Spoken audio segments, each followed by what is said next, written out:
force.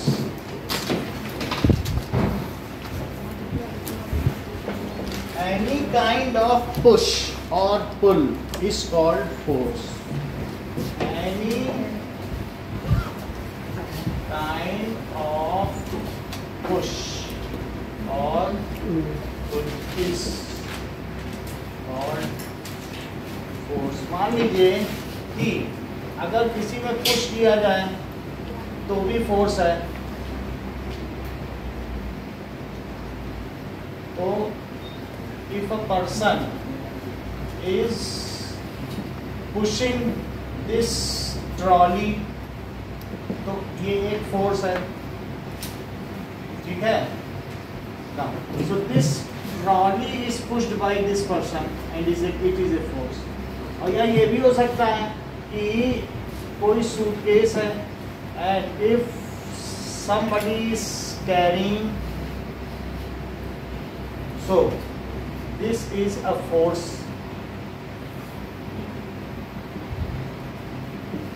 Now, so this person is, this lady is pulling this trolley and it is also a kind of, ये अपनी तरफ ले जा रही कि नहीं, तो क्या ये पुल हो गया और ये क्या हो गया, पुश. तो अगर हम किसी ड्रॉर को पुश करते हैं तो भी फोर्स है. आपने देखा होगा कई जगह ऐसे डोर होते हैं जिसमें पुश या पुल लिखा रहता है. पुश का मतलब अंदर दबाओ और पुल का मतलब बाहर खींचो. तो आपको फोर्स लगाना पड़ेगा अगर उसे डोर को खोलना है. तो फोर्स अगर हम लगाते हैं तो क्या होगा, कुछ चीजें हो सकती हैं. पहले तो ये बताओ व्हाट इज फोर्स, प्रीतिका आप बोलो, डिफाइन करो. यस, सो फोर्स क्या कर सकता है, force can make move at only any object at rest. तो मैं फोर्स लगाऊं तो क्या चल देगी, तो वो रुकी हुई चीज को चला सकता है. तो पहला काम क्या कर सकता है, जो अगर मैं अप्लाई करूंगा तो applied force can move the object at rest. और दूसरी चीज make can bring the moving object at rest. पहली चीज है चला सकता है रुकी हुई चीज को, और चली हुई चीज को रोक नहीं सकता. तुम्हारे दोस्त की साइकिल आ रही, रोक लो पकड़ के सामने से, तो रोक नहीं सकते. तो क्या होगा, can bring the object at rest. Moving object को क्या कर सकता है, can bring the moving object at rest.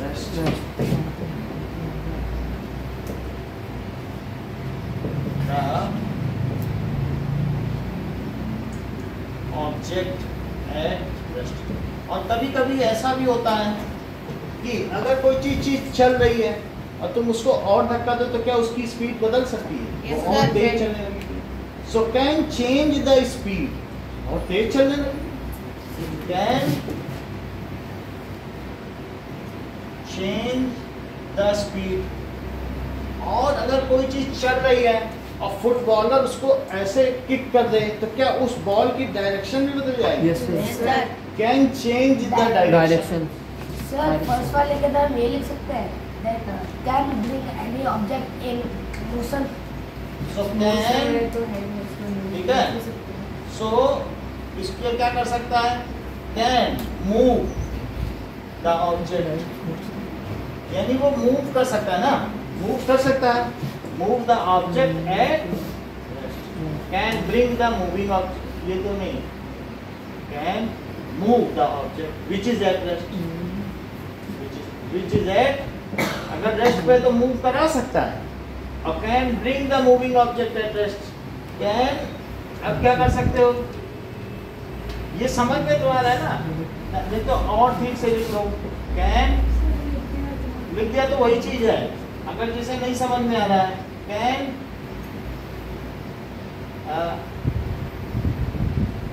Make object moving object at rest. तो ये क्या कर सकता है, वो क्या करेगा बोलो, a force can bring object at rest which is moving. अब ज्यादा ठीक लग रहा है, यस सर है वही मतलब, लेकिन आपको लिखना है किसी तरीके। जो रुका है उसको चला दे, जो चल रहा है उसको रोक दे, उसकी स्पीड बदल दे, धक्का दे देकर, या उसकी डायरेक्शन बदल दे, या उसका शेप बदल दे। कभी पिंग पोंग की या स्माइली बॉल है, उसमें फोर्स है, अगर आप उसे दबाओगे तो फोर्स लगता है, क्या उसका शेप नहीं बदल देगा, छोटा कर देगा, ऐसे रुई को बदल ऐसे कर लो।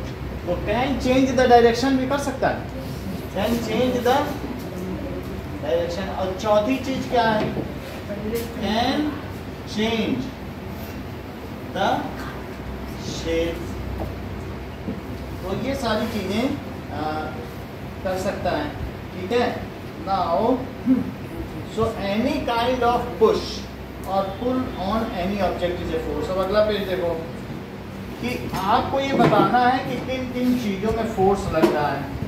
जैसे moving a book placed on A table, तो क्या उसे, आप बुक है तो उसको पुश या पुल कर सकते हो, ऐसे पुश कर दो या फिर खींच लो, तो दोनों।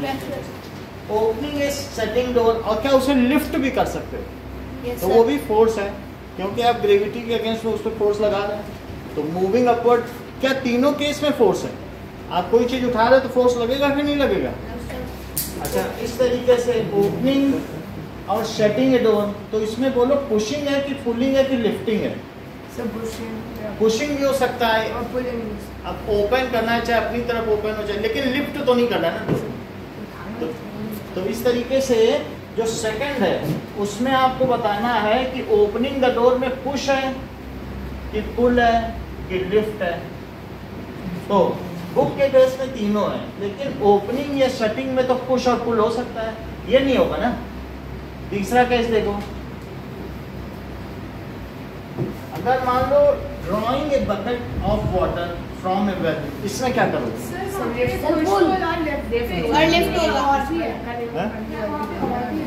और क्या,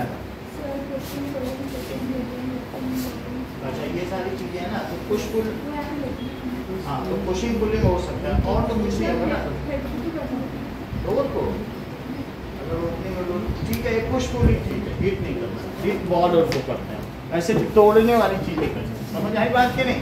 तो सेकंड के केस में क्या लिख दो, बोलो पुश और पुल। अब बोलो अगर तुम्हें किसी वेल से बकेट निकालनी है तब क्या करोगे। सर पुल कर सकते हैं और सर लिफ्ट भी कर सकते हैं। पुल नहीं, ये लिफ्ट ही होता है। सर लिफ्ट नहीं होगा सर, जैसे आप क्या कर रहे हो, बकेट निकाल रहे हो, तो वो एक तरीके से क्या है, तो और सर पुल भी तो हो सकता है सर। अब यहाँ पर drawing A bucket of from a well, मान लीजिए यहाँ एक अगर पुली है तो पुल भी हो सकता है क्योंकि अपने और खींच रहे हैं, लेकिन या कोई सीधा भी बकेट निकाल सकता है। कोई कहते हैं हम तो पानी ऐसे ही निकालते हैं कि यहाँ से उठा ले, तो ऐसे केस में क्या होगा, पुल, तो वो ऐसे ही बस हाथ से पकड़ के उठाएगा तब तो पुल करेगा, ये लिफ्ट करेगा। ये लिफ्ट है और ये पुल है, ये क्या है, बेटा कविता पानी होता ही नहीं पुल। ऐसे करे तो लिफ्ट और ऐसे करे तो पुल। समझ बात की नहीं, वो धागे की क्या कंडीशन है, बोलिए। कविता पानी नहीं होता। हाँ बोलिए, समझ में आ गई बात। तो बोलो क्या बोल रही हो पलक। हाँ लिफ्टिंग और पुलिंग हो सकता है। चार तो फोर्थ देखो, ए football player taking a penalty kick, तो उसको किक मारना बॉल को। तो अब फुटबॉल प्लेयर है, उसको पेनल्टी, वो उसको क्या कर सकता है, इसमें ऊपर बहुत सारी चीजें लिखी हैं। तो हिट कर सकता है, यस सर, किक कर सकता है, नहीं हिटिंग या किकिंग ही तो कर सकता है, बल्कि पैर से मारने को किक कहते हैं और हाथ से मारने को हिट, तो वो किक कहा जाता है। हिट नहीं बोलेंगे, क्या बोलेंगे, किकिंग। अब cricket ball hit by a batsman, वो क्या करेगा, हाथ से मारेगा तो हिट करेगा, hitting. 6 moving a loaded car, अगर एक कोई भरी हुई ट्रॉली है तो उसको तुम्हें चलाना है तो क्या करोगे, बोलोगे पुश कर दोगे। अच्छा, ओपनिंग ए ड्रॉर, और अगर खींचोगे तो क्या करोगे? बोलो अपनी तरफ खींचोगे ना। शटिंग, तो वो क्या कह रहा है? शटिंग वर्ड आया है? शटिंग लिखो, शटिंग, पुशिंग, पुलिंग, शटिंग। और 7th देखो, ओपनिंग विड्रॉल में क्या होगा? सर पुल हो जाएगा। ठीक है, अब देखो तो अब कुछ चीजें कह रहा है कि किकिंग क्या है, यानी किक पुश या पुल है, किसी चीज को पुश करना। सर तो वो पुश है। पुश है। तो हमारी डेफिनेशन वही है, आपको इसमें कैटेगराइज करना है। हिट क्या है? सर हिट मारना। बोलो हिट क्या? एक hit is a kind of push की पुल। Sir push. और इन सभी में, इन दोनों में दोनों हो सकता है, इसमें पुश भी हो सकता है या फिर पुल। हमें मालूम नहीं कि कैसे करें। अच्छा, बाल्टी उठा रहे हो तो वो पुश है कि पुल है? खींचना पड़ेगा, पानी निकालना है। चाहे लिफ्ट करो तो भी पुल है, खींचना पड़ेगा ना। तो ये चीज क्या हुई? पुल। और ये बताओ किकिंग क्या? पुश। तो अब इससे हमें पता चल रहा है कि वही डेफिनेशन ठीक है, बाकी उसके नेचर बदल रहे हैं। और हिटिंग क्या है? मान लो बॉल को करना है पुश, तो ये भी पुश है। ओके, तो ये हो गया, दिस इज किकिंग भी पुश है और हिटिंग भी क्या है? पुश। और पुश तो खुद ही पुश है। 6th क्या? Moving a loaded car. Moving a loaded car का और कुछ है क्या? पुशिंग, पुलिंग, पिकिंग, मूव करा। फ्लिक मतलब जैसे कुछ लोग क्या करते हैं कि बॉल आ रही है, हल्का सा फ्लिक किया तो उधर चली गई, जैसे बॉल की डायरेक्शन ही बदल देना, कि हल्का सा उसे सिर्फ डायरेक्शन देना। आ सकता है, फ्लिक आ सकता है। तो फुटबॉल में भी देखना पड़ेगा, वो भी फ्लिक तो करते ही हैं, डायरेक्शन बस बदल देना, हल्का सा डायरेक्शन। तो 4 और 5 में आप भी कौन कौन सा लिखो? 4 में भी फ्लिक कर सकते हो, 5 में भी इसको फ्लिकिंग भी कर सकते हो। सर 50 में फ्लिक कर सकते हैं फुटबॉल को? फ्लिक का मतलब है कि जैसे फुटबॉल आ रही है, हल्का सा पैर से डायरेक्शन दिया, डायरेक्शन बदल गई। फ्लिक का मतलब है डायरेक्शन बदलना, ज्यादा फोर्स। और हिटिंग, और यहाँ पे क्या हो जाएगा? फ्लिकिंग। ओके, तो ये सब चीजें क्या है? ये पुश है और ये तो खुद पुल हो गया। ठीक है, आगे देखिए, आगे आपका डायग्राम बना है, तो इसमें क्या दिखाया है? A man standing behind a standing car. और अगले स्टेप में वो क्या कर रहा है? Stationary car. क्या फिर वो पुश कर रहा है? और फिर 2 गर्ल्स क्या कर रही हैं? क्या ईच अदर को पुश कर रही हैं कि पुल? अब देख लो, ये पुश है, अगले में पुल है। ए में एक दूसरे को दबा रहे। बी देखो, बी में जिसमें हाथ पकड़ के घूम रही हैं, वो खींच के घूमेंगे, नहीं गोल गोल नहीं घूमते हाथ पकड़ के। अगला देखो बी, तो ये क्या है? सर ये पुश है। और वो एक दूसरे से धक्का मुक्की करना, धींगा मुश्ती, दैट इज पुशिंग। और ये क्या कर रहा है? सर ये भी पुश कर रहा है। नाउ नेक्स्ट पेज पे आप, एक्सप्लोरिंग फोर्स।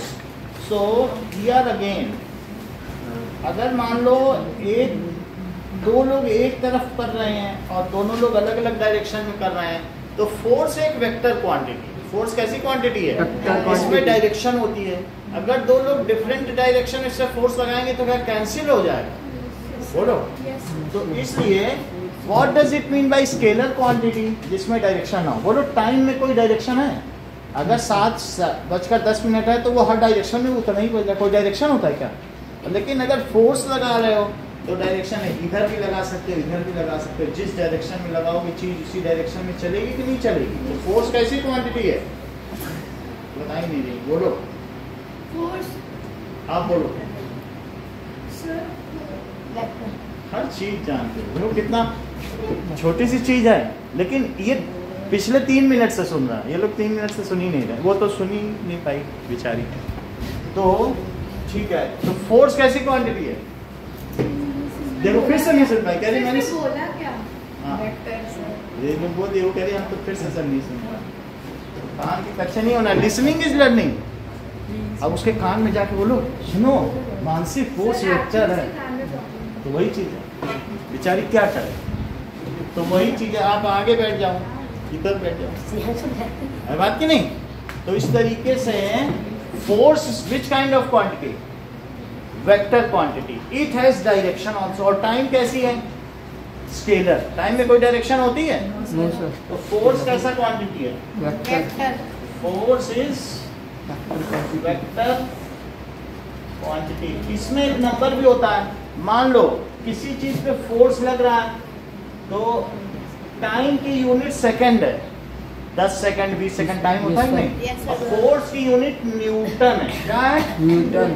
तो कितने न्यूटन फोर्स लगा, क्योंकि न्यूटन ने इसको इन्वेंट किया था, तो 4 न्यूटन। तो इसमें नंबर भी है और डायरेक्शन भी है, राइट की तरफ चल रहा है कि नहीं? तो इसको कहते हैं मैग्नीट्यूड। क्या है? नंबर को क्या कहेंगे? और फोर्स किधर लग रहा है? क्या राइट में? तो 4 न्यूटन टुवर्ड्स राइट। तो जिसमें दोनों चीजें होती है, एक नंबर भी होता है और डायरेक्शन। तो नंबर को कहेंगे बोलो मैग्नीट्यूड, और इसको क्या कहेंगे? डायरेक्शन। तो फोर्स में क्या है बोलो?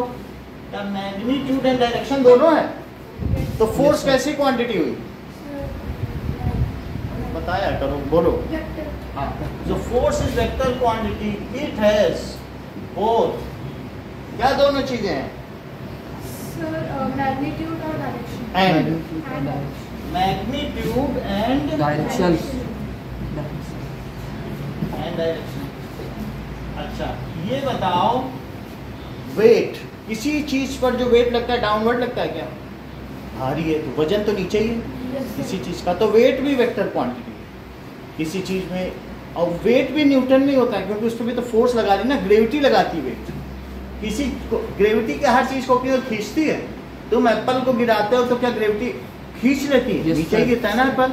तो किसी भी चीज में, किसी भी चीज जिसमें मास है, अमाउंट ऑफ सब्सटेंस है, उसमें एक वेट लगता है। वेट किधर लगता है?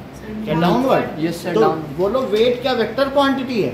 अभी हम यहाँ पढ़ने वाले इसी चैप्टर में। तो weight is a vector quantity and it is, जैसे कोई भी चीज गिर रही है तो इस पर एक नीचे की ओर फोर्स लगेगा, और वो कौन लगाएगी बोलो? क्या अर्थ? सर वेक्टर क्या होता है? और वो जैसे 4 न्यूटन। तो लिखो weight is also a vector quantity which is acting downward and it has magnitude and direction both. पहले आप रिपीट करो, फिर वही रिपीट करेंगे। बोलो जरा। Weight is vector quantity. It acts downward. It acts downward. It has magnitude and direction It both. has magnitude. Repeat करो। It ये फोर्स की बात नहीं की जा रही, प्रीति का रिपीट करो। दिया Gravity is a ग्रेविटी नहीं। Sir force is a vector quantity. Sir, weight is a vector quantity which acts downwards. It has magnitude and direction both. आप बताओ। सर वेट इज अ अब वेक्टर। वेट देखो, क्या लिखेंगे? पहला force लिखा और अब क्या लिखेंगे? वेट। और वेट की भी यूनिट क्या होती है? न्यूटन। कोई भी न्यूटन। फोर्स टाइप हो तो न्यूटन होगी उसकी यूनिट, ठीक है? अभी हम आगे देखेंगे। तो वेट इज वेक्टर क्वांटिटी। चलो, इट हैज बोथ। क्या क्या चीजें होंगी? नंबर भी होगा और एक डायरेक्शन भी होगी। Direction. मैग्नीट्यूड का मतलब नंबर होता है, magnitude and direction. It acts downward.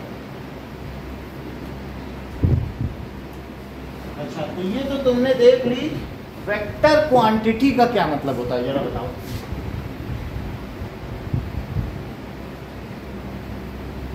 इसकी definition, the physical quantity, any physical quantity, जैसे मास है, टाइम है, फोर्स है, वेट है, ये सब फिजिकल क्वांटिटी हुई कि नहीं?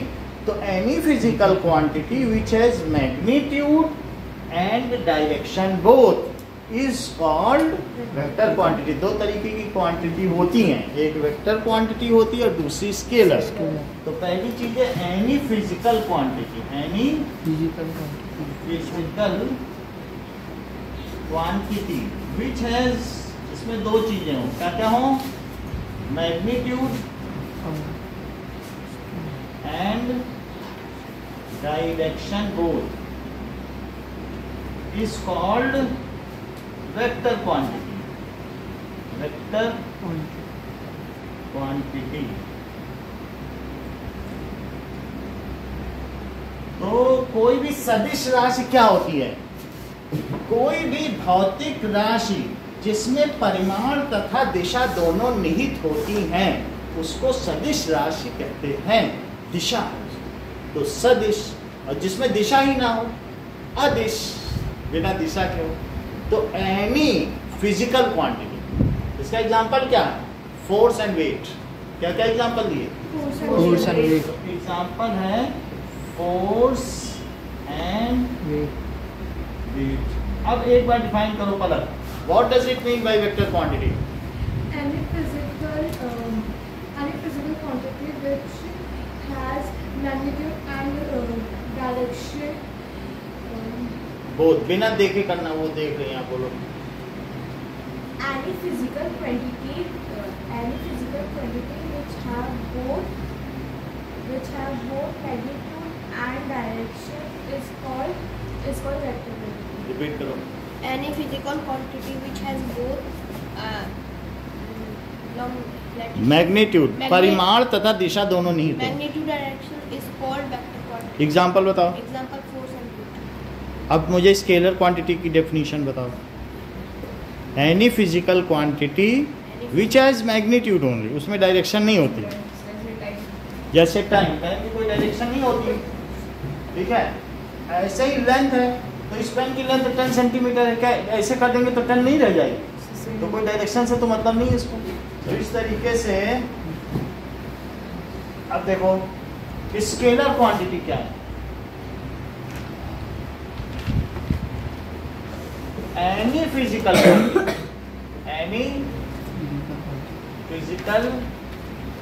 Quantity which has magnitude only, उसमें क्या होगा? मैग्नीट्यूड। ठीक है। एग्जाम्पल है टाइम एंड लेंथ। इसमें नंबर तो है, कोई डायरेक्शन नहीं है। 10 सेंटीमीटर का तो कोई बताएगा कि राइट में कि लेफ्ट में, हर डायरेक्शन में 10 सेंटीमीटर पे है। सही है कि नहीं? अच्छा जरा ये देखो, मान लो अब आपकी बुक में दो लोग, इसके बी वाले में देखो फोर्स लगा रहे हैं। मान लो कि पलक लगा रही है 4 न्यूटन और मानसी के पास जरा ताकत ज़्यादा है तो वो 6 न्यूटन लगा रही है। तो अब ये ऑब्जेक्ट किधर जाएगा? दो लोगों ने फोर्स लगाया और अपोजिट लगाया, Sir, left में. तो इस पे नेट फोर्स कितना हुआ? Sir, 10 Newton. कट जाएंगे, 2 न्यूटन बचेगा आपस में, क्योंकि एक फोर्स इधर लगा। क्योंकि ये वेक्टर क्वांटिटी है तो ये आपस में एक दूसरे को क्या करेगी? अगर अपोजिट में लगाओगे तो काट देगी। तो यहाँ नेट फोर्स क्या हुआ? Sir, 2 Newton. 2 न्यूटन किधर है? Sir, माना कितना है? बोलो। लेफ्ट भाई, इसकी ताकत काम में आएगी। ये 6 लगा ली, इधर ही भेज देगी। 6 से लगा लेना, तुम लगाओ 4 से, तुम्हारे पापा लगा दें 40 से, तो तुम्हारी बात मानेगा ऑब्जेक्ट की पापा की, वो मान लेगा, उधर ही जाएगा। तो ये 6 लगा ली ना, तो कैंसिल कर दो 4। तो जो इधर की तरफ है तो नेट फोर्स कैसे निकालते हो बोलो? 2 फोर्स हैं, कौन कौन से हैं? एक F1 है और एक F2। जो राइट की तरफ है उसे प्लस में लो, और जो लेफ्ट की तरफ है तो वो माइनस में 6 लो, क्योंकि लेफ्ट है। हमेशा डायरेक्शन का क्या कन्वेंशन है बोलो? इस साइड की चीज क्या होगी और इस साइड की चीज, तो ये इधर लगा रही तो प्लस हुआ, और ये उधर तो माइनस. ये इधर है ना, तो कितना आया? -6 न्यूटन हुआ, -2 कितना न्यूटन हुआ? माइनस प्लस वाली बात समझ में नहीं. बात समझो। जैसे कोई तुम उधर धक्का दे रहे हो तो निगेटिव लेना, और इधर लो तो पॉजिटिव, तभी तो जोड़ घटा पाओगे। तो फिर सबको जोड़ डालो, यानी लेकिन जो चीज ये किधर लग रहा है बोलो? लेफ्ट में, तो इसे निगेटिव ले लो। तो अल्टीमेटली -2 न्यूटन हुआ। अब माइनस को पढ़ो, इसको कैसे पढ़ोगे? 2 न्यूटन टुवर्ड्स लेफ्ट। कैसे पढ़ोगे?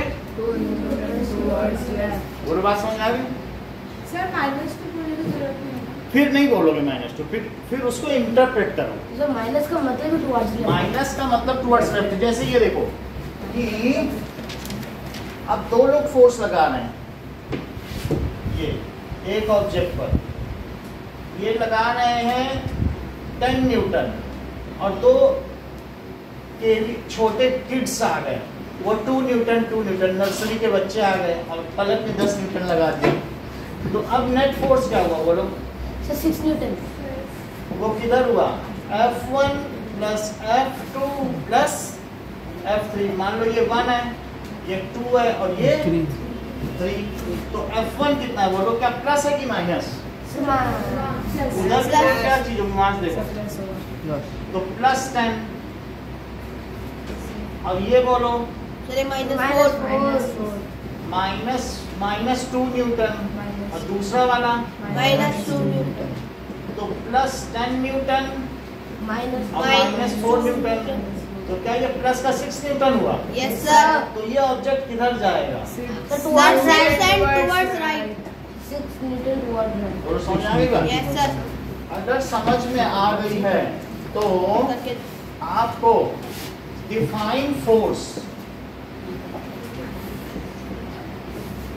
ठीक है, and what are the effects of forces, इसके इफेक्ट्स क्या हैं? बताइए सर। बस define scalar vector and scalar point.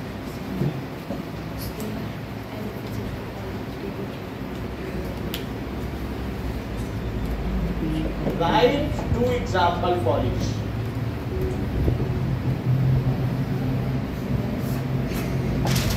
Sir क्या लिखा एग्जांपल में सर? स्केलर में एक टाइम है और लेंथ है, और तीसरा क्या है? इन बोथ द केसेस ए और बी में आपको क्या करना है? Find net force. इसमें 2 लगे हैं तो F1 प्लस F2 कर देना, और इसमें 3 फोर्स लग रहा है तो F1 प्लस F3 कर देना, ये लिख देना। सो इन A and B case find net force। चलो सर आपने +6 n लिखा है तो सिर्फ 6 n नहीं लिख सकते?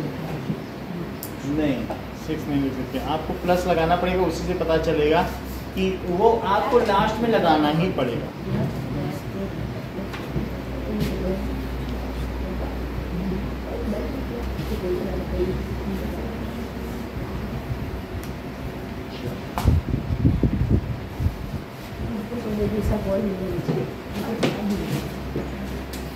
इसमें ऊपर से लिखना तो सारा आ जाएगा, यहाँ से लिखना, यहाँ नाम लिख देना तो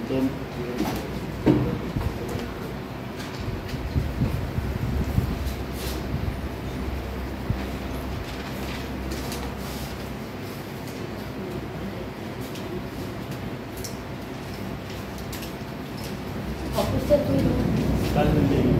सर ऐसे रेगुलर वाली भी कल ही मिल जाएगी। सर रेगुलर वाले ये वाले अच्छा, ओके, ये हटा दूं दोनों, ये नोट कर लिया ना? Yes sir. Yes sir.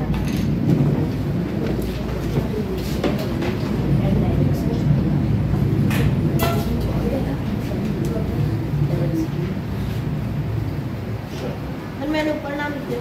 हाँ हाँ ठीक है।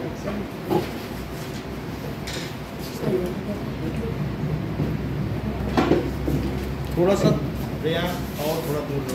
हाँ सर स्केलर और वेक्टर के एग्जांपल्स क्या थे सर? वेक्टर में क्या था? फोर्स एंड वेट, और स्केलर में टाइम एंड डिस्टेंस। डिस्टेंस भी हो सकता है।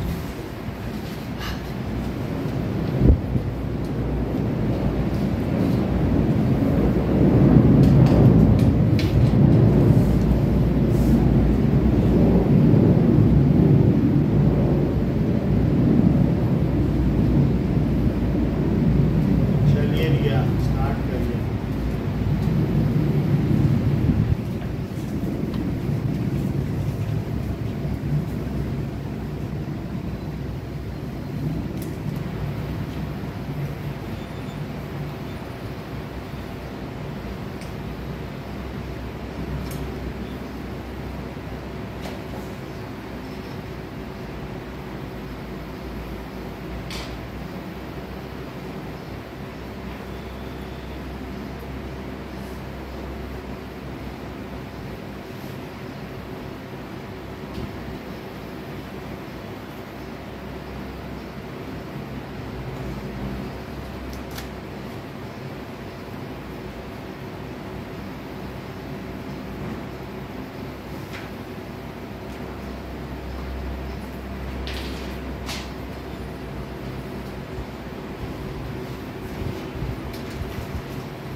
सर जो इफेक्ट ऑफ फोर्स है उसमें सर सब गिनना है। तो इसमें 5 पॉइंट्स है, क्या क्या फोर्स कर सकता है।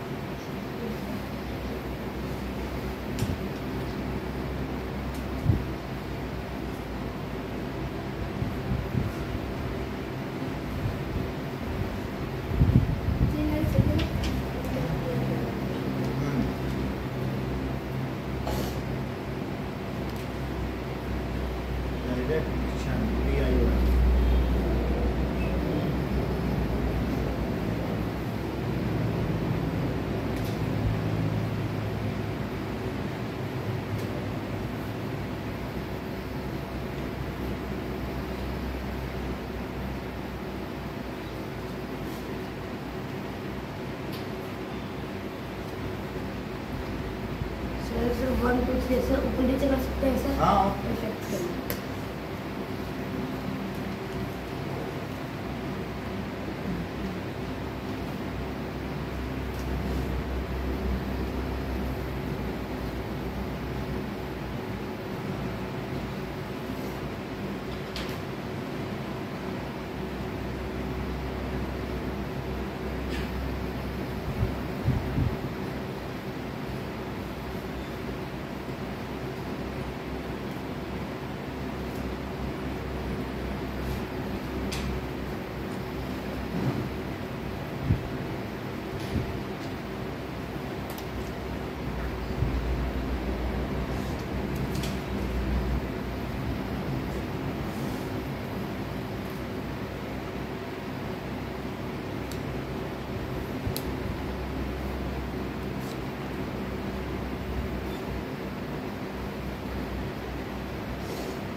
मैग्नी MAGNI मैग्नी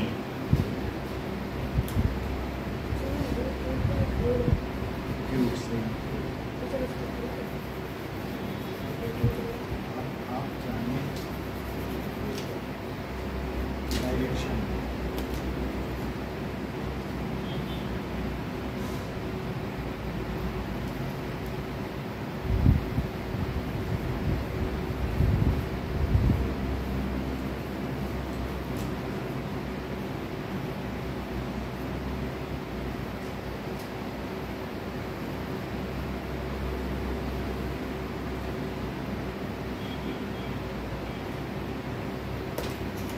सर क्या कर सर वेक्टर क्या है? Quantity, vector quantity and scalar quantity. ये इसके अंदर तो सबसे पहले है ना कि quantity has the physical quantity.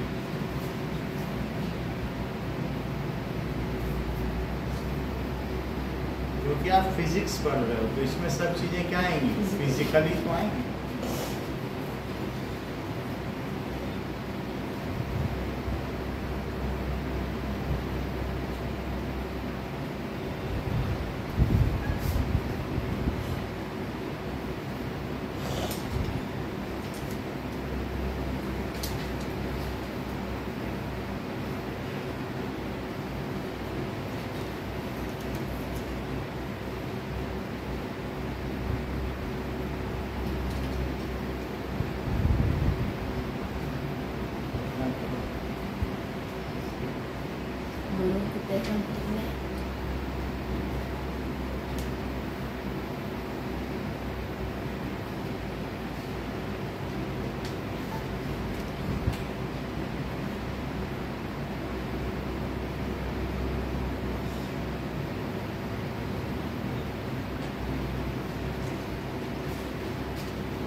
Force वाला बनाना है, डायग्राम बना।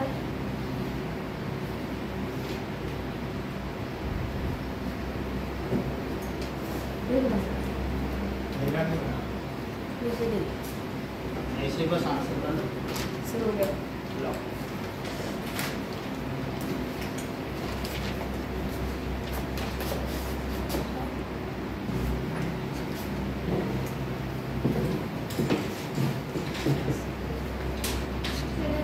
नहीं,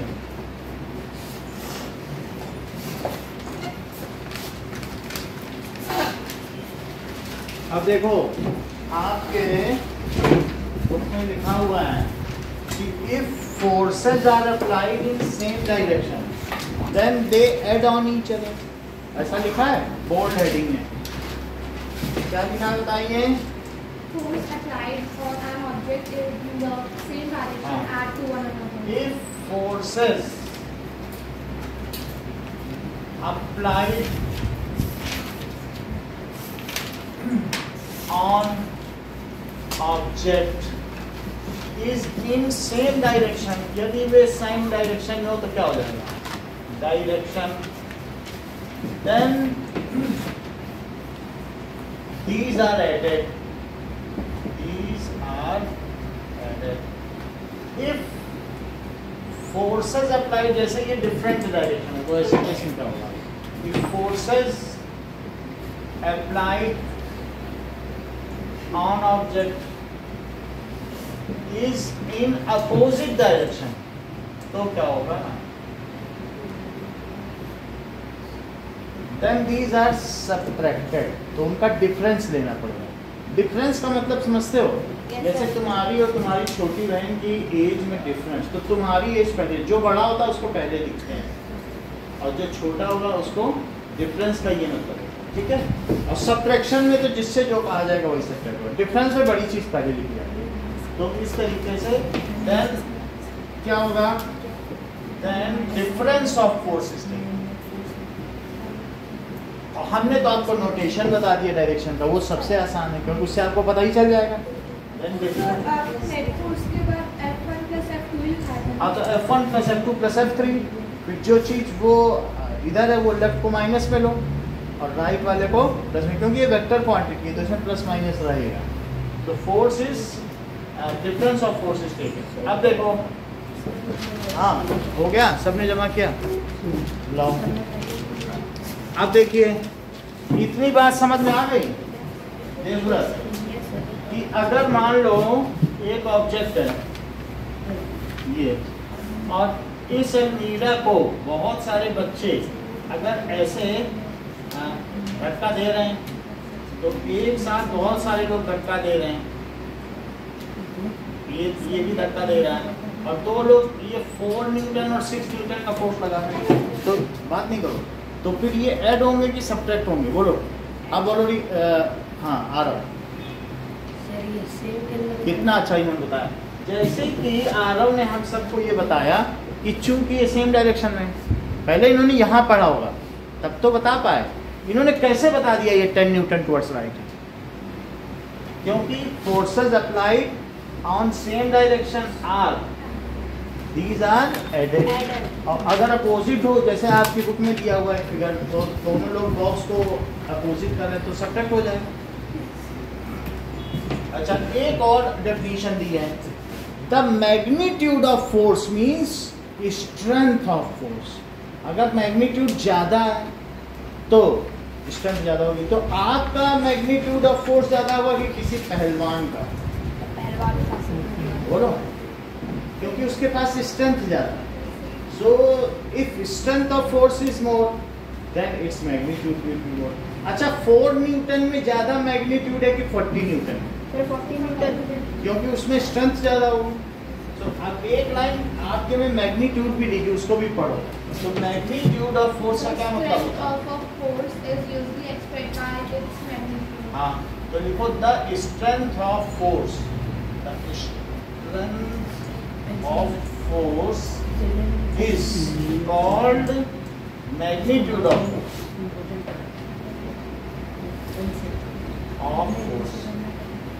for example 40 Newton force has more magnitude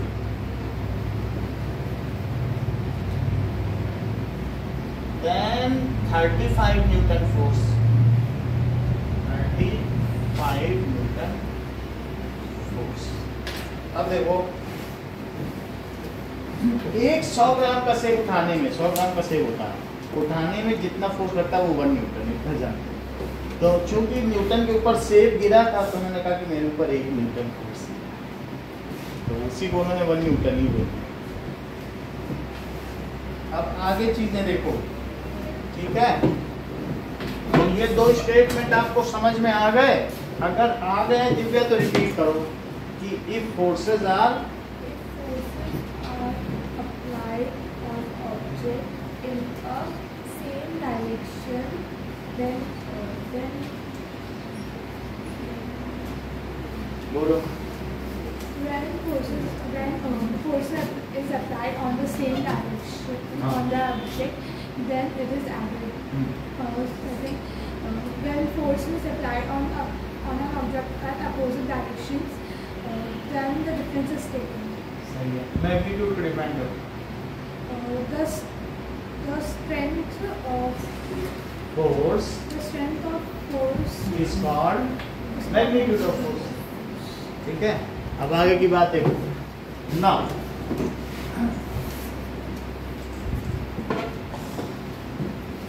जैसे कि एक आपके में फिगर बना हुआ है, तो अगर बॉल को आप रेस्ट में आप पुश कर दो तो क्या होगा? क्या वो आगे बढ़ जाएगी? मोशन में हो जाएगी जब फोर्स अप्लाई किया जाएगा। और आगे एक और भी दिया है कि अगर टायर पर फोर्स अप्लाई करो तो क्या होगा? वो भी मोशन में हो जाएगी। अच्छा, जब कोई चीज चल और 2-3 बच्चे टग ऑफ वार खेल रहे हैं, यानी रस्सा कस्सी का खेल 11.5 फिगर पे, तो उसमें क्या दिखा जा रहा है? इसी पेज पे टग ऑफ वार दिखा जा रहा है। तो क्या उनके फोर्सेस अपोजिट हैं कि सेम डायरेक्शन? तो फिर वो कैंसिल हो जाएंगे। यस सर, उनका डिफरेंस लिया जाएगा। अब जरा देखो, अगर कोई भी ऑब्जेक्ट को मोशन में है तो वो रुक क्यों जाती है? सर आगे से सर फोर्स लगती है। हाँ, वो जमीन में जब 2 चीजें चलती हैं तो उनके बीच फ्रिक्शन लगता है। फ्रिक्शन का मतलब है if something is moving then force act opposite to the motion and ultimately the object stops. तो जो मोशन को रोकने के लिए फोर्स लगे, अगर मैं कोई भी पेन को यहाँ ऐसे करूँ तो रुक क्यों गया? क्योंकि जब 2 चीज मोशन में तो उन सरफेसेस के बीच में क्या हो रहा है? तुम ऐसे ऐसे हाथ करके देखो तो ऐसे में फोर्स लगाना पड़ रहा है और उस फ्रिक्शन की वजह से हाथ वार्म भी हो रहा है। तो व्हाट इज फ्रिक्शन फोर्स? वो नहीं चाहता है कि हाथ मूव करे, वो चाहता है कि ऐसे में फ्रिक्शन लगेगा कि नहीं लगेगा, नहीं लग रहा है। लेकिन जब तुम अपोजिट मूव करोगे तो फ्रिक्शन है। दोनों ऊपर करो तब भी नहीं, दोनों नीचे करो तब भी अपोजिट में फ्रिक्शन है। So what does it mean bye frictional force? Sir when 2 objects are moving in contact of different directions. हाँ, जैसे ये बात यहाँ समझो कि मान लो ये ऑब्जेक्ट है और मैंने इसको जमीन में इस बॉक्स को आगे की ओर ऐसे धक्का दे दिया, तो ये मुझे बता दो कि इस पर मैंने आगे की ओर मोशन दे दी, तो फ्रिक्शन इस डायरेक्शन में लगेगा कि इस डायरेक्शन? डिफरेंट इस डायरेक्शन। वो नहीं चाहेगा कि ये मूव करे। एक तरीके का ये पुल जो उनकी सरफेस पे लग रहा है और धीरे धीरे ये ऑब्जेक्ट आगे चल के क्या होगा? भाई कोई भी तुम ही सोचो, तुम समझो जो फ्रिक्शन ही एक आदमी ही लगा रहा है, एक ऑब्जेक्ट मोशन को पीछे से खींच रहा है, छोटा बच्चा मत जाओ, तो क्या वो चीज रुक नहीं जाएगी? फ्रिक्शन एक छोटा बच्चा है, वो चलती हुई चीज को वो क्या करेगा? वो पकड़ने की कोशिश करेगा, नहीं तुम नहीं जा सकते, मेरी चीज हो, तो अल्टीमेटली वो रुक जाएगी। तो जब 2 ऑब्जेक्ट के बीच क्या होता है? बॉन्ड्स बन जाते हैं, वो टूटने लगते हैं। जब मोशन होती है तो बहुत सारे पार्टिकल क्या होते हैं? टूटते भी है ना। 2 चीज को घिसते रहो तो घिसते घिसते क्या वो घिस नहीं जाएंगी पार्टिकल, तो पार्टिकल में रब होगा, हीट पैदा होगी। तो आप इस तरीके से, तो यहाँ ये कौन सा फोर्स लग रहा है? फ्रिक्शन। तो एक सेंटेंस आपकी बुक में लिखा है कि एनी मूविंग ऑब्जेक्ट, तो ऐसा यहाँ लिखा हुआ है कि इवेंचुअली कम्स टू रेस्ट। यहाँ पे लिखा है, देखो एनी मूविंग ऑब्जेक्ट इसी में लिखा है, तो क्यों रेस्ट में आ जाता है? देखो friction, when 2 two objects are in contact, ये टेबल भी हो सकती है, ये जमीन भी हो सकती है या फिर टेबल भी हो सकती है। When two objects are in contact then the force which opposes the motion, जो मोशन को अपोज कर दे उसे क्या कहेंगे? फ्रिक्शनल फोर्स या friction. The motion is called friction. अच्छा एक बात बताओ कि मान लो ये अभी ऑब्जेक्ट इधर जाने लग गया तो फ्रिक्शन किधर लगेगा? क्या तब भी फ्रिक्शन इधर लगेगा? नो सर, ये हमेशा अपोजिट लगता है। तो फ्रिक्शन ऐसा नहीं है कि सपोर्ट कर देगा तो अरे मैंने तो धीरे छोड़ा था वो इतनी तेज फ्रिक्शन लगा भाग ही गई, अर्थ से बाहर ही निकल गई, ऐसा होता है क्या? तो हमेशा जिधर जाएगी उसके अपोजिट लगेगा, तभी तो कोई चीज रुक जाती, बॉल भी रुक जाती कभी। सर जैसे सर वो होता है मतलब सर एक स्मूथ टाइप होता है सर, उस पे नहीं रुकता सर, उस पे फ्रिक्शन। अगर स्लोप है और स्लोप पे तो फ्रिक्शन है, फ्रिक्शन की वजह से धीरे से गिरते हो। तो अगर मान लो स्लोप पे तुमने तेल डाल दिया तो तुम बहुत तेजी से गिरोगे और जोर जोर से, और ये जमीन में बहुत सारा तेल लगा दो और स्लिप कर जाओ तो सर पे जोर से चोट लगेगी। तो फ्रिक्शन को कम करने के लिए मैं ग्रीस और तेल का इस्तेमाल किया जा सकता है क्या? सर नहीं तो कैरम बोर्ड में भी आप पाउडर डालते हो तो क्या फ्रिक्शन कम हो जाता है? हाँ बोलो। सर तो फिर से जो लॉ ऑफ इनर्शिया है उसके अंदर से काम नहीं करता फ्रिक्शन। वो अभी हम बताएंगे, जब आगे आएगा तो बता देंगे लॉ ऑफ इनर्शिया।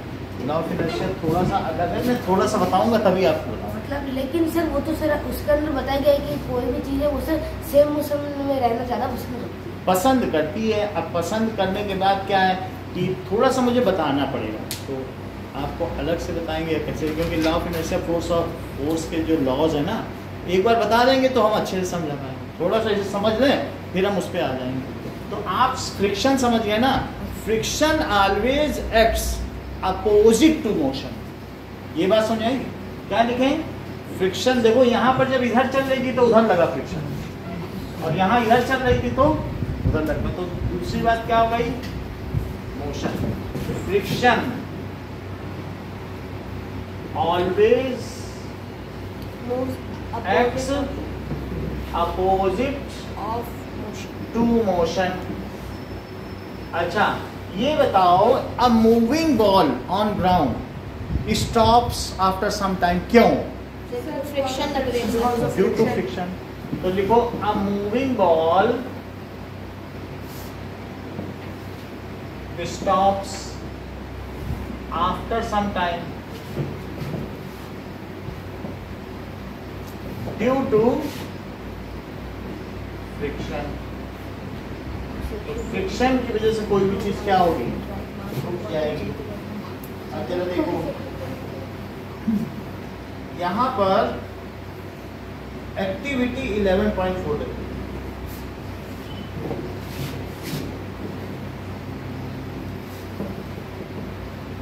सर कौन सी एक्टिविटी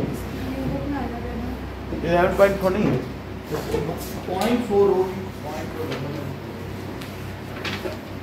8.4 टू फ्रेंड्स वाला बस चैप्टर ही बदल गया है, बाकी तो एक्टिविटी सब 8.4। अच्छा इसमें क्या दिखाया जा रहा है? सर दो स्कूल कर रहे हैं। 8 नहीं, सर दो सर्कुल कर रहे ठीक है। एक्टिविटी ऊपर लिखी है 11.4, बाकी फिगर है, ठीक है। तो अब जरा यहाँ देखो, take a ball and place it on a level surface. तो make the ball move by giving it push. Now place a ruler in its path. So you will apply a force on the moving ball. Does the ball continue to move in the same direction after it strikes the ruler?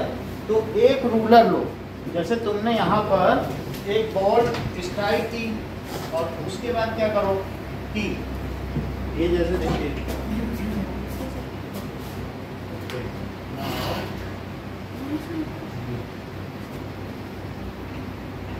तो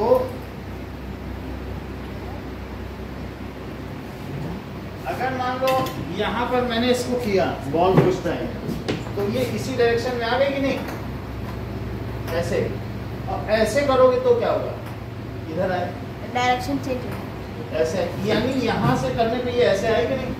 फिर से देखो, ये ऐसे किया तो ऐसे आई, ऐसे किया तो ऐसे आ रही कि नहीं। तो इसका मतलब जिस एंगल पे डाली जाएगी उतने ही एंगल पर ये आ जाएगी।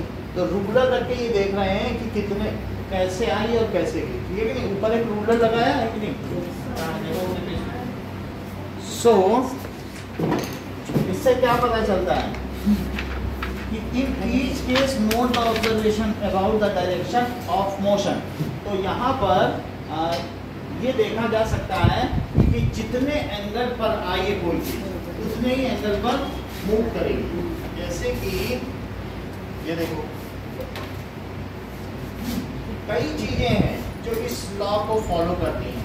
जैसे ये देखो, ये हमारे पास है, तो अगर मान लो ये 50 डिग्री है, 50 डिग्री पर पिन है, तो ये अब यहाँ देखो ये 0 है, तो इसका ये रिफ्लेक्शन इसमें मिल रहा है। और ये इसमें से अगर आप आंख में देखो तो क्या पिन दिखाई पड़ेगी। तो इससे पता चलता है जिस एंगल ये आई यहाँ से रिफ्लेक्ट होगा तो पिन अगर यहाँ दिख जाए तो इससे पता चलता है कि ऐसा ही अगर बॉल है, बॉल को मैं यहाँ से टक्कर मारूं तो इसी एंगल पर जाएगी। तो 50 डिग्री है तो इधर कितना 50 डिग्री, तो 50 भी जाएगी वापस, 50 पे जाएगी। तो 50 बना के देखो जरा, बॉल भी ऐसा कर रही है। ये देखो, पकड़ के देखो, तो इसमें से देखो दिख रही है। हाँ, उनको भी दिखाओ। ऐसे ही इसको कहते हैं रिफ्लेक्शन। जैसे ये देखो, मान लीजिए जैसे हमने देखा, ऐसे साउंड में भी है। मान लो कि तुम अगर यहाँ पर बोलो तो ये देखो 40 पे है और ये भी 40 पे है, तो तुम बोलो, यहाँ तुम्हारी साथी सुने, अब आद्या तो है नहीं, लेकिन वो अपने कान में लगा, तुम बोलो तो बिल्कुल उसको वहीं पर, और कहीं कान लगाएगी तो आवाज़ नहीं सुनाई देगी। तो यहाँ से अगर बोला जाए, जैसे मैं बोलूँ और तुम अपना कान लगाओ तो हेलो हेलो हेलो, तो इससे तुम्हें आवाज़ सुनाई पड़ेगी। तो साउंड में भी रिफ्लेक्शन होता है। जैसे तुम बोलो ये सुन रहे अपने कान में लगा के, तो तुम्हें कान लगाना होगा। असल में देखो ये 50 है कि नहीं, जैसे कि 40 पे रखना, तो साउंड भी किसको फॉलो करता है, लॉ ऑफ रिफ्लेक्शन। जैसे आप बोले और वो सुने तो इसका इसी से क्लियर आवाज आएगी। आप बोलिए और ये कान लगा लें, दोनों ही कान लगाए हैं तो फिर बोलेगा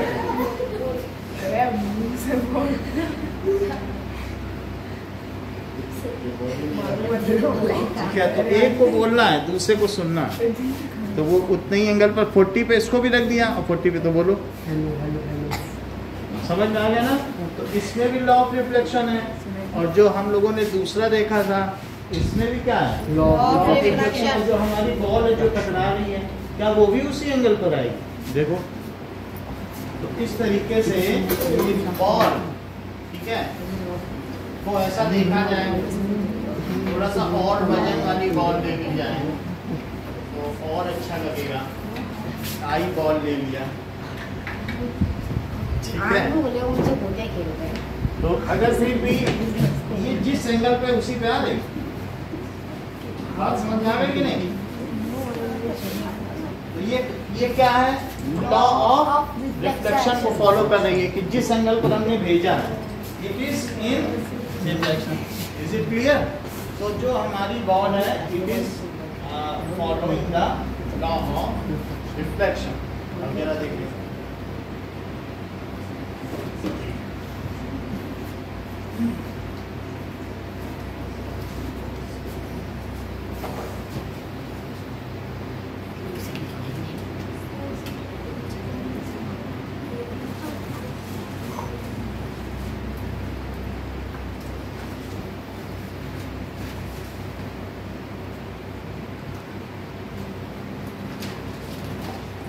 थोड़ा फैन मत कर देते। ओके ना,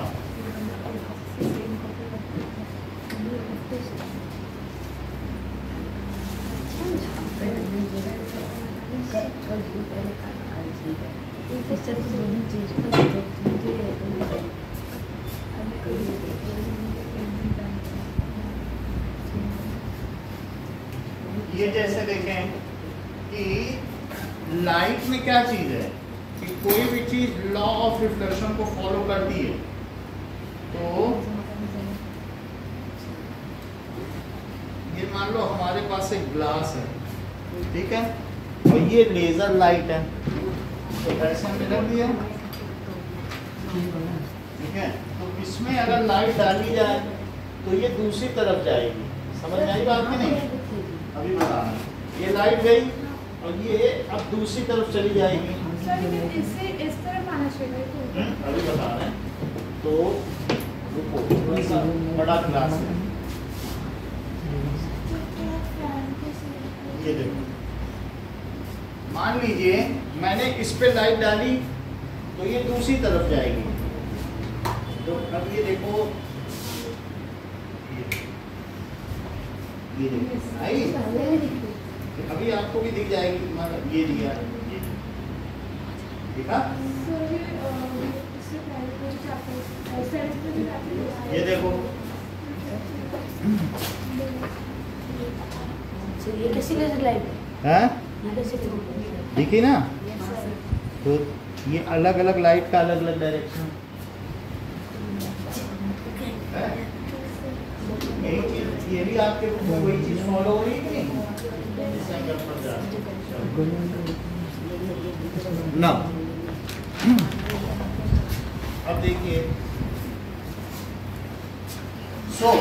हमने इसमें देख लिया कि हमने किसी चीज पर फोर्स लगाया, तो क्या उससे आपने जब रूलर पकड़ा, यानी मेरा कहने का मतलब है जब मैं बॉल ऐसे कर रहा हूँ और एक स्केल भी ले लिया रूलर और मैं इसको हिट कर रहा हूँ, तो क्या मैं इसको जब हिट कर रहा हूँ तो मैं इससे इसकी डायरेक्शन बदल सकता हूँ क्या?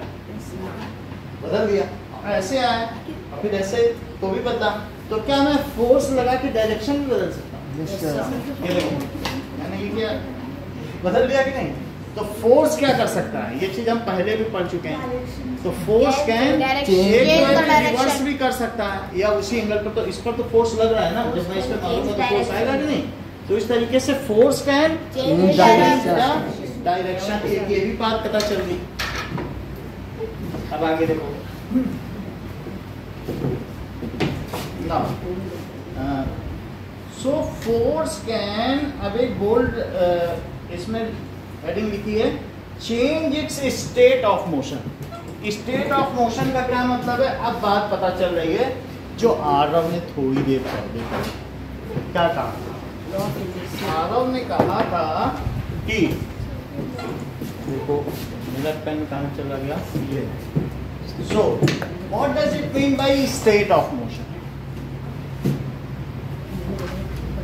स्टेट ऑफ मोशन, कोई भी चीज अगर रुकी हुई है, then if an object is at rest, then it will remain at rest till eternity, अनंत काल तक, until unless any external force is applied। जो रुकी हुई है, जैसे मान लो तुम घर में सो रही हो तो मम्मी जगाएंगी तो तुम विरोध करोगी, अभी हम सो रहे हैं क्यों जगाएं, और जगी हो और वो थप थप कर सो जा तो भी विरोध करोगी, अरे जगे हैं क्यों सुला रही हो। हम अब हमेशा अपनी वर्तमान अवस्था में अगर कोई परिवर्तन करना चाहता है तो उसका विरोध करते हैं। कोई कह देते उनसे पहले कह दे दिव्या बदल जाओ, ऐसे क्यों बदल जाए, हम ऐसे ही हैं, हम ठीक हैं, हम क्यों बदल जाएं? हम हमेशा चाहते हैं जैसे हमें वैसे रहें, कोई हमें कुछ ना बोले। तो इसी तरीके से अगर कोई चीज़ चल रही है और उस पर कोई फोर्स ना लगे, फ्रिक्शन भी ना लगे, फ्रिक्शन कैसे नहीं लगे? अगर स्पेस में छोड़ दो तो क्या वहाँ कोई फ्रिक्शन है? वहाँ तो कोई से किसी से वो घिस भी नहीं रहा है। तो चलती हुई चीज या चलता हुआ प्लेनेट या चलता हुआ सैटेलाइट या चलता हुआ स्टार चलता ही रहेगा अनंत काल तक, वो भी उसी डायरेक्शन में, क्योंकि डायरेक्शन भी बदलनी है तो फोर्स चाहिए। ऐसे तो चलती चीज तो मारो बार बार फोर्स डायरेक्शन बदल जाएगी और नहीं तो चलती जाएगी। तो if an object is moving then it will keep on moving in the same direction with same speed। जिस स्पीड से चल रहा है क्या वो स्पीड उसी स्पीड से चलेगा until unless applied by any force। फिर से सुनो तब बोलना। If an object is moving, ठीक है, then object will keep on moving in same direction, क्योंकि फोर्स नहीं लग रहा है, with same speed until unless applied by any, जब तक कि इस पे कोई बाहरी बल न लगाया जाए तब तक कोई भी वस्तु यदि चल रही है तो उसी दिशा में उसी स्पीड से चलती रहेगी, जब तक कि उस पर कोई बाहरी बल, बाहर से कोई आ जाए, फ्रिक्शन आ जाए, रुको रुको, या कोई कहते चलो चलो, तो दोनों ही ना लगाओ, ना फ्रिक्शन भी ना लगाओ, तो जिस स्पीड से तो स्पीड बदले, ना बढ़ेगी भी नहीं और घटेगी भी नहीं, घटाता फ्रिक्शन है और तुम किसी पुश करते हो तो बढ़ा देते हो। तो if an object is moving then it will keep on moving in same direction with same speed, ठीक है, if no external force is applied, अगर उस पर कोई फोर्स नहीं लगा जाए। रिपीट करो। If an object is moving, it will keep movement in the same direction in the same speed until any force. Until unless no external force is applied. या simply भी कर सकते हो if no external है, यदि कोई वस्तु यदि रुकी है तो वो अनंत काल तक रुकी रहेगी, और यदि चल रही है तो अनंत काल तक उसी दिशा में उसी वेग से गतिमान रहेगी जब तक कोई बाह्य बल उस पर आरोपित न किया जाए। क्योंकि बहुत बार हिंदी में बोल और कोई इंग्लिश में बोलो, आप रिपीट करो।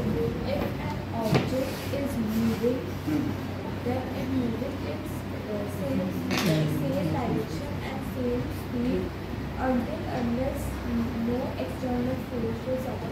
ठीक है, इसी को लॉ ऑफ इनर्शिया कहते हैं। जरा देखें तो state of motion, if object is at rest, तो सबसे पहली बात है, इससे भी लिखो, एक थोड़ा सा बदलाव करेंगे, if no external force is apply, क्या लिखोगे? कोई एक्सटर्नल फोर्स अप्लाई ही ना, if no external force is apply then the object at rest, object at rest will, अब इसको पढ़ने के बाद इनके क्वेश्चन का आंसर दिया जा सकता है। अभी थोड़ी देर पहले इन्होंने क्वेश्चन किया था ना आरव ने, तो वो क्वेश्चन इसी का इंतजार कर रहा था। अब ये लॉ ऑफ इनर्शिया पढ़ लोगे, यही तो इनर्शिया है कि हम रुके हैं तो हमें रुके रहने दो, और जब रुके को तुम्हें कुछ करना है तो धक्का दो उसको, तभी तो पत्थर चलेगा। कुंभकर्ण के कान में डम डम डम डम बोला जा रहा है तो उसको क्या क्या किया जा रहा है, फोर्स लगाओ तब तो चलेगा, यही तो इनर्शिया है। उसमें कितना इनर्शिया था, सो रहा है तो सो ही रहा है। इनर्शिया का मतलब उसमें क्या है कि वो अपनी स्टेट को बदलना नहीं चाहता, कोई भी चीज अपनी स्टेट नहीं बदलना चाहती। तो वो स्टेट ऑफ मोशन कौन सी हो सकती है? या तो उसकी रेस्ट की हो सकती है या मूविंग की, दो ही स्टेट होती है, या तो ऑब्जेक्ट रेस्ट में होगा और या फिर मूविंग। तो अगर कोई एक्सटर्नल फोर्स न लगाया जाए then the object at rest, sentence पूरा करो। Then the object at rest will remain at rest, जो रुका है वो रुका ही रहेगा ना, फोर्स तो नहीं लगा रहे हो, rest. And if object is moving, अब दिव्या सेंटेंस पूरा करो। हाँ बोलो बेटा। If object is moving and no external force. हाँ वो लिख दिया शुरू में। If object is moving then it is keep moving. It will keep moving in same direction. Same speed if no external force is. सही है। So then it will keep on moving. Keep on moving in same direction, क्योंकि direction भी नहीं बदली जा सकती। Moving in same direction with same speed भी नहीं बदली जा सकती, ठीक है। Same direction with same speed, क्योंकि हमने लिख दिया ना नो एक्सटर्नल फोर्स, शुरू में लिख दिया। शुरू में ना लिखना चाहो तो लास्ट में लिख दो अनटिल अनलेस एक्सटर्नल फोर्स। ये ज्यादा ठीक लग रहा है कि वो ज्यादा ठीक लग रहा है। Until unless external force. दोनों भी लिख सकते हो, कोई फर्क नहीं पड़ेगा। और सिर्फ या तो लास्ट में यही लिख दो, तो ये लिख लो यही, ठीक है कि नहीं, ये फिर हटा देना। ये तो object at rest will remain at rest and the object moving will keep on moving until unless external forces apply. सही है। इसको क्या कहेंगे? लॉ ऑफ इनर्शिया, जड़त्व का नियम। ये first law of Newton, it is law of inertia. ये न्यूटन ने पहला नियम दिया, इसको कहते हैं it is first law of motion. ऐसे कहने से नहीं चलेगा कि पत्थर से कि चलो, रुके क्यों, चलो, फोर्स लगाओ तब चलेगा। फोर्स लगाओगे व्हेन फोर्स इज अप्लाइड, क्योंकि उसको कह रहा हम तो ऐसे ही रहेंगे। सर ये तो सब पूरा अपोजिट है फ्रिक्शन से, सर फ्रिक्शन भी काम करेगा सर। फ्रिक्शन भी एक फोर्स है, फ्रिक्शन अपोजिट फोर्स है, और जो तुम फोर्स लगाओगे वो उसी डायरेक्शन। सर जैसे कि सर इनर्शिया के अंदर गाड़ी चल रही है, बट सर फ्रिक्शन तो लगेगा ना उस टाइम पर। हर समय कोई भी इनर्शिया का मतलब है कोई फोर्स ना लगाया जाए।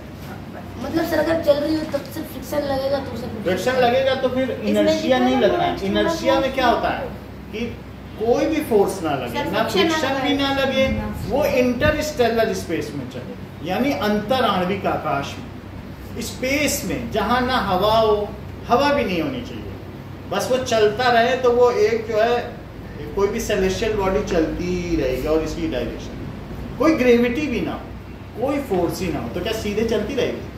जैसे सन है तभी तो अर्थ मूव कर जाती है गोल गोल, सन ना हो तो क्या सीधे ना चल जाए? सन चला जाए, वो फिर क्यों किसी के चक्कर लगाएगी? हवा में थोड़ी चक्कर लगाएगी। सन खींच रहा है, वो सीधे चलना चाहती, फिर किधर आओ, कहाँ जा रही हो, फिर वो सीधे, अरे आओ, ग्रेविटी से खींच रहा है। ग्रेविटी जानते हो ना, किन्हीं दो ऑब्जेक्ट के बीच, तभी तो गोल गोल घूम रही। इतनी बात समझ में आ गई? तो एक बार रिपीट करो। रिया, If an object is moving at the same speed at same direction until unless if any external force is not applied. और रेस्ट नहीं बताया, पूरा बोलो। So if any object is moving in on rest and then it will be remain same until it will remain at rest. It will remain at rest until unless no external force is applied to it, as if it is moving in same direction and same speed. Then it will keep on moving in same direction until unless a external force is not applied to it. बहुत precise भी, थोड़ा सा और precise चाहिए मुझे। If an object is moving at the rest, it will. नहीं, दोनों एक साथ क्यों बोल रहे हो? If object is at rest, then it will remain at rest. If it is moving, then keep on moving in same direction with same speed until unless applied by an external force. अब बोलो। If object is at rest, it will remain at rest until unless. If it is moving, वो बाद में बोलना, बीच में until unless बार बार मत बोलो। And बोलो, if it is moving, if it is moving, then it will keep on move. It will keep on move in same direction and with same speed until unless. By some external force. बोलो, बात समझ में आ गई? तो अब हमारे पास तीन चीजें हैं। एक तो आपको फ्रिक्शन को डिफाइन करना है, डिफाइन, और दूसरा लॉ ऑफ इनर्शिया, और तीसरा है magnitude, the strength of force is called. बस ये लिखना है। हाँ,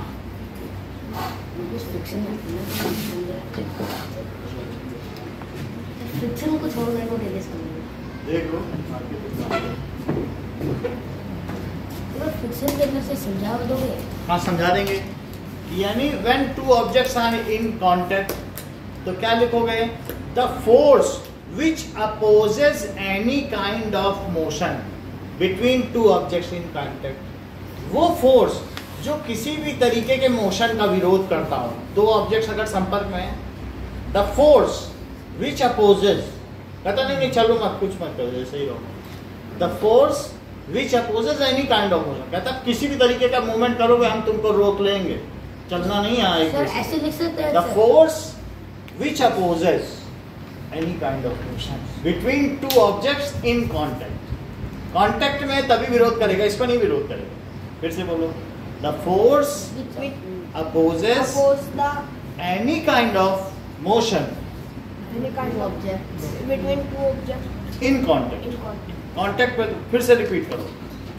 The force अभी मैं वो लिखा भी दूंगा, फिर से बोलो. एक लाइन की डेफिनेशन है, बोल दो. बोलो.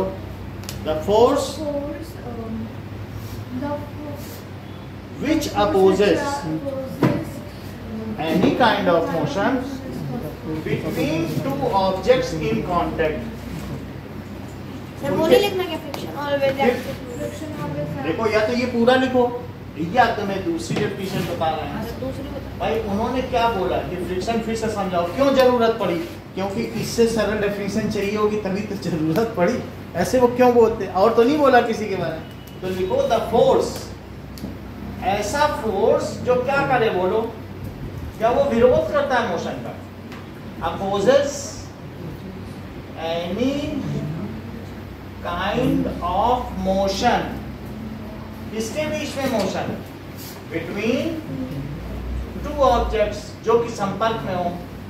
ऑब्जेक्ट्स इन कांटेक्ट, तो उनके बीच अगर कोई मोशन होगी तो उसको वो मना करेगा, नहीं हो. रिपीट करो. द फोर्स which अपोजेस, बोलो. the force which opposes any kind of motion between two objects in contact भी बोलना है, बोलो. the force which opposes any kind of motion between two objects is in contact. in contact. चलो अब लिखते हैं.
Now जमा करो. हाँ प्रीतिका, चलिए. अब देखो, स्टेट ऑफ मोशन दो तरीके की हो सकती है. या तो ऑब्जेक्ट रेस्ट पे हो सकता है, ओके, या मूविंग हो सकता है. तो अगर कोई पूछे कि इसकी स्टेट क्या है, अगर कोई चीज रुकी है तो कह देना इसकी स्टेट रेस्ट पर है. और कोई चीज मूव कर रही है, कार चल रही है, तो उसकी स्टेट है मूविंग में. तो स्टेट दो तरीके हो सकती है. अब जरा देखो कि आपके में एक टेबल बना हुआ है, तो उसमें हम ये देखते हैं object force can change the shape. क्या ये चीज आपने देखी है? हमने बताया था. Yes, sir. जैसे बॉल को, स्माइली की बॉल को दबाया जा सकता है, तो force can change the shape. तो इसको दिखाया गया है कि कैसे शेप चेंज कर सकता है. जरा देखें कि अगर हम लंप ऑफ डो है, यानी एक आटा गूंदा हुआ रखा है, तो अगर हम प्रेस करेंगे तो क्या उसका शेप चेंज हो जाएगा? Yes, sir. तो change the state of motion, हम उसको स्टेट नहीं चेंज कर रहे हैं. कोई चीज अगर आटा गूंदेंगे तो क्या चलने लगेगा? आटा चलेगा नहीं, लेकिन उसका हम क्या चेंज कर रहे हैं? क्या शेप चेंज कर रहे हैं? Yes, sir. तो शेप चेंज में यस लिखो पहले वाले में. जैसे लंप ऑफ डो है, तो उसमें क्या हम स्टेट ऑफ मोशन उसकी बदल रहे हैं क्या? तो नो। और बोलो change the shape, Yes. Change the shape, तो यस लिख दो। अभी नेक्स्ट देखिए, अगर हम गद्दी पर बैठते हैं तो गद्दी में क्या होता है कि एक नीचे 2 स्प्रिंग होती है, तो उस अगर फिर वो खुल जाती है तो हमारे बैठने से क्या होगा बोलो, वो स्प्रिंग नीचे तक जाएगी, तो जब ये जाएगी तो ये अटैच है तो स्प्रिंग क्या हो जाएगी, खुल जाएगी। और वैसे स्प्रिंग ऐसे होती है कॉइल में, लेकिन हमारे बैठने से क्या होगा, वो दब जाएगी, तभी तो स्प्रिंगी एक्शन आएगा। तो हर एक गद्दी में एक स्प्रिंग होती ही है, 2 स्प्रिंग लगी है तो वो कुशनिंग इफेक्ट देती है। तो जरा देखो ऐसे इसमें भी दिखाया गया है। तो सिटिंग से क्या होगा कि सिटिंग ऑन सीट, तो that is spring fixed to the seat of cycle. तो हमने फोर्स कैसा लगाया, बैठ कर, स्प्रिंग इन बाईसाइकिल। तो फोर्स है पहले में प्रेसिंग इट डाउन, पहले में जब नीडिंग कर रहे थे ना आटे को तो प्रेस किया था, और अब क्या किया, बैठ गए। तो बैठने से क्या हुआ, स्टेट ऑफ मोशन में बदलाव आएगा। बैठने से तो नहीं बदलेगा, लेकिन क्या उसके शेप में बदलेगा। हाँ, स्प्रिंग ऐसी हो गई देखो। अब पहले कैसी थी जब कोई नहीं बैठा था, तो किसी व्यक्ति के बैठने से ऐसे हो जाएगा। ठीक है, अब थर्ड देखिए, अगर रबर बैंड है और इस रबर बैंड को खींचा जाए किसी कील में या नेल में लगा के, तो क्या उसका शेप बदल जाएगा। Yes, sir. तो थर्ड है रबर बैंड, पुलिंग है रबर बैंड।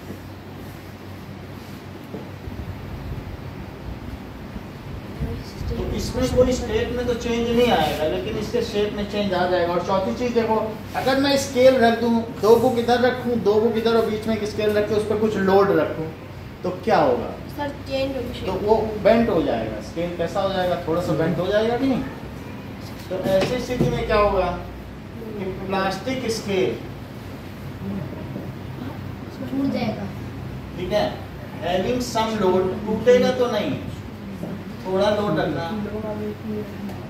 तो इसमें स्टेट ऑफ मोशन नहीं बदलेगी, लेकिन इसका शेप कैसा आ जाएगा, बेंट हो गया कि नहीं। सर ये वाली होती है ना क्या चीज? सर प्लास्टिक स्केल है कब बन, क्या प्लास्टिक स्केल कब बनती थी। बेंट हो जाएगा। अब जैसे मान लो ये है, अब इसको 2 बुक में रख दिया, अब किसी ने इसमें सामान रखा तो ऐसे नहीं बेंट हो जाएगी। हो जाएगी सर। आप इसमें ना 1 किलो रख दो, 1 आम ही रख दो तो बेंट हो जाएगी, ऐसे हो नहीं जाती है, नहीं हो रहा। ऐसा 2 बुक इधर रखो और 2 बुक इधर, और इसके ऊपर क्या है, 1 आलू 2 आलू या कुछ वजन रख दो, लोहा ही रख दो, कुछ ये लॉक रख दो, बेंड हो जाएगा। सही है। तो इससे क्या पता चला, अब आगे की चीज देखो कि फोर्स में चेंज, इन सबको एक साथ आप कंपाइल करो। तो अगला पेज आप देखिए, force and on an object क्या कर सकता है कि एक फोर्स, देखो फोर्स क्या क्या कर सकता है, make an object move from rest, make दिखा दिया ना, ऑब्जेक्ट मूव जो कि रेस्ट पर हो, और दूसरी चीज चलिए आप change the speed, change the speed of moving object, इतना नहीं है, वही चीज है।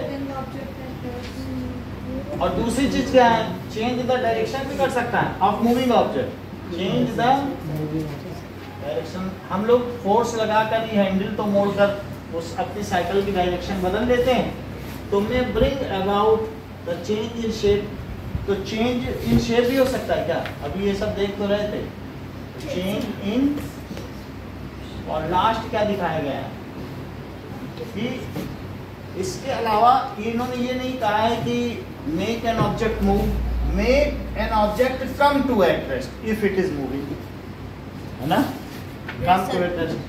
ब्रेक लगा के ऐसा हम कर सकते हैं, make an object come to rest if moving. तो ये सभी चीजें आपको कवर कराई जा चुकी हैं। अब जरा देखो, कुछ फोर्स दो तरीके के होते हैं, एक कांटेक्ट फोर्स होता है और एक एट ए डिस्टेंस फोर्स होता है, 2 फोर्स होते हैं। तो हम ये जगह सर कौन सा resistance? At a distance. Now forces are of two types, जैसा आपकी बुक में लिखा है। तो कुछ फोर्स ऐसे होते हैं कि कांटेक्ट फोर्स होता है। तो फोर्स के टाइप देखो,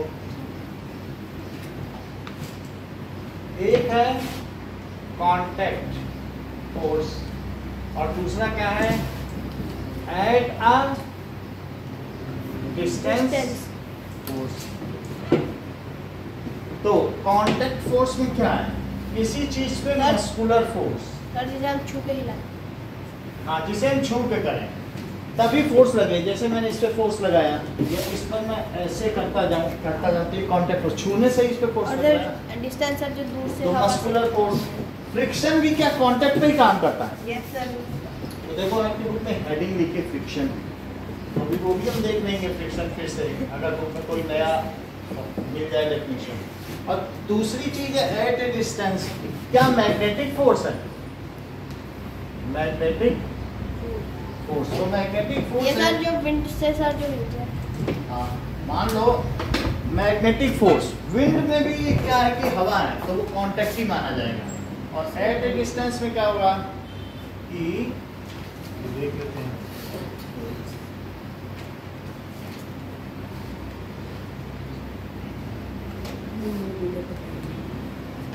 ये देखिए, तो जैसे ये है चैटरिंग मैग्नेट, बातचीत करने वाले मैग्नेट, करते हैं क्या? ये जैसे दो है, इनको ये ऐसे इसको चैटरिंग कहते हैं मैग्नेट। तो इनके भी फोर्स लग रहा है कि नहीं। तो अब ये देखो, मान लीजिए दो हमारे पास रिंग मैग्नेट है, तो इनमें भी क्या होगा कि ये कांटेक्ट फोर्स है। अब एक दूसरे ये रिपेल भी कर रहे हैं, तो इसको आप करें बस गिरे नहीं, तो आप देखोगे एक तरफ से चिपक रहा है, एक तरफ से नहीं चिपक रहा है। तो मैग्नेट के बीच में जो फोर्स लग रहा है that is contact at a distance. Magnet में क्या है, दूर है तो भी क्या तुम्हें फील होगा उनका फोर्स, नहीं होगा। तो ये कौन सा फोर्स है बोलो, ग्रेविटी कौन सा फोर्स है बोलो, एट ए डिस्टेंस है कि कांटेक्ट है।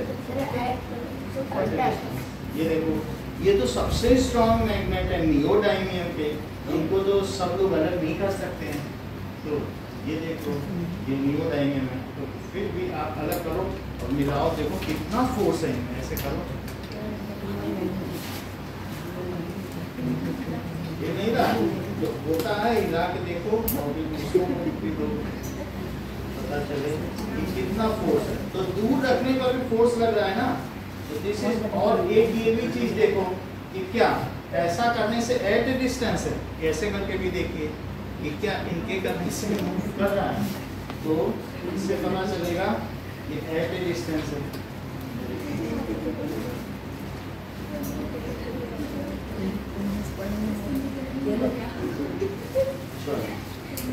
नाउ ये देखो, ये अलग अलग मैग्नेट है, तो इससे क्या ये बदल जा रहा है, ये भी देखो, ये भी डायरेक्शन बदल रही है, पीछे भी दे दो, तो इससे मालूम चलेगा एट ए डिस्टेंस फोर्स क्या होता है।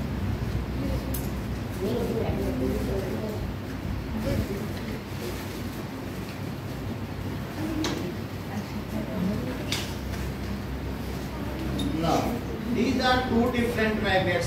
तो हम देखेंगे इनमें जो ये वाइट है वो आपस में, ये तो खैर अट्रैक्ट हो गए, लेकिन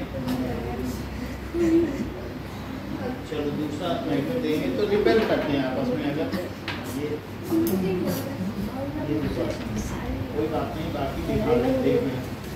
तो आपको ये पता चल रहा है ना, फील हो रहा है कि फोर्स लग रहा है कि नहीं दूर से ही। बाकी इधर भी दे दें। तो नियोडायमियम मैग्नेट आपने देखा कितना फोर्स है, तो दूर से ही फोर्स लग रहा है क्या, है ना। So this force can be experience, दूर है तब भी फोर्स लगेगा, ठीक है कि नहीं। नाउ सो इस चीज को कौन सा फोर्स कहेंगे, magnetic force which are acting at a distance. और मस्कुलर फोर्स क्या किसी पर छू के लगाया जाता है, और फ्रिक्शन फोर्स ये भी छू के लगाया जाता है। ओके, तो ये इधर भी दे दो, ये भी दे दो कि ये देखो दिस इज डायरेक्शन फाइंडर, इसको ऐसे चलाया जा सकता है। तो ये एट ए डिस्टेंस पे ना कि छू रहा है, छू तो नहीं रहा है ना, तो इससे भी आप देख सकते हो। ये देखो ये भी एक तरीके का डायरेक्शन फाइंडर है, तो इसको भी ऐसे ऐसे कर सकते हो। ये वाटर में तैरता हुआ है, ये ऐसे इसको खराब नहीं करना। 5-5 रुपए का है एक एक।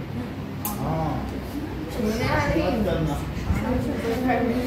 सस्ता नहीं होता। वो सोच रहे कि ये छोटा सा है तो 50 पैसे का। 50 भी आती है। ठीक है, देख लिए ना। तो ये एट ए डिस्टेंस। अब इनके बारे में हम अगली क्लास में और थोड़ा देखेंगे ये किस तरीके से चेंज होता है। इतना ही आज के लिए। Thank you, sir.